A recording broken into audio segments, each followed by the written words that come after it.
গণ অভ্যুত্থানের প্রেক্ষিতে যে সরকার গঠন হয়েছে সেটা সাংবিধানিক প্রসেস হয়েছে, এবারে বিতর্ক আছে।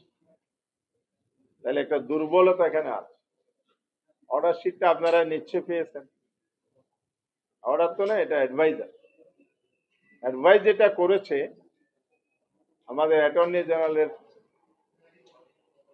ওপিনিয়নের প্রেক্ষিতে সুপ্রিম কোর্ট, এটা কোনো আইনি ভিত্তি রচিত হয়েছে বলে অনেকেই মনে করে না। এটা একটা সাজেশন।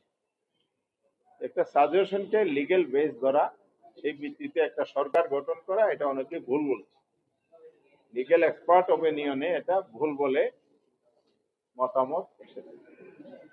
তাহলে এই ধরনের আরেকটা ভুলের পথে আগানো যাবে না। সংবিধানের 106 অনুচ্ছেদের বলে যেটা বলা হচ্ছে, এটা আগেও একটা ভুল পদক্ষেপ ছিল বলে অনেকে মনে করে লিগেল এক্সপার্ট, এবং এখনো একই লাইনে যদি আমরা হাঁটি তাহলে আবার এটা চ্যালেঞ্জে পড়বে। তাহলে আমরা কি সারা জীবনে এই ক্রাইসিসে ভুগবো? সারা জীবনে আমরা রক্ত দেব, জীবন দেব? আমরা কি বারবার এরকম একটা ফেসিবাদের উত্থানের একটা পথ উন্মুক্ত রেখে আবার ফেসিবাদকে ফিরিয়ে আনার জন্য অবকাশ তৈরি করে রেখে যাওয়ার জন্য সংস্কার করছি? অবশ্যই নয়।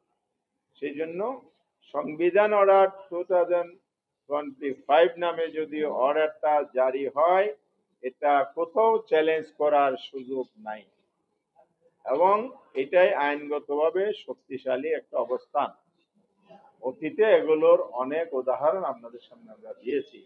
70 সালের এলোফের কথা বলেছি, 77 সালেরটা বলেছি, 91-এর যে সংসদীয় পদ্ধতির পুনর্বর্তন সিস্টেম যেটা বাতিল করা হলো, এই সব বিষয়ে রেফারেন্স অনেক আছে।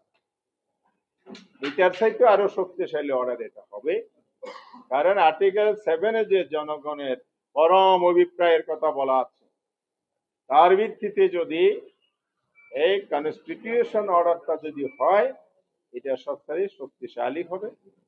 এরপরে আমরা বলেছি সরকার এটা করার পরে এটাকে আরো শক্তিশালী করতে পারে, মানে শক্তির উপর শক্তি, জোরের উপর জোর হবে যদি এটাকে আবার রেফারেন্ডামে দেয়া হয়।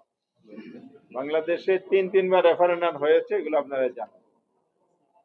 একই রেফারেন্সে আমরা রেফারেন্ডামে যাই, তাহলে আর বিন্দু পরিমাণও সিদ্ধ ও মুক্ত থাকার সুযোগ এখানে নাই। আইনি চ্যালেঞ্জ বা অন্য কোনোভাবে চ্যালেঞ্জ করার সুযোগ থাকবে।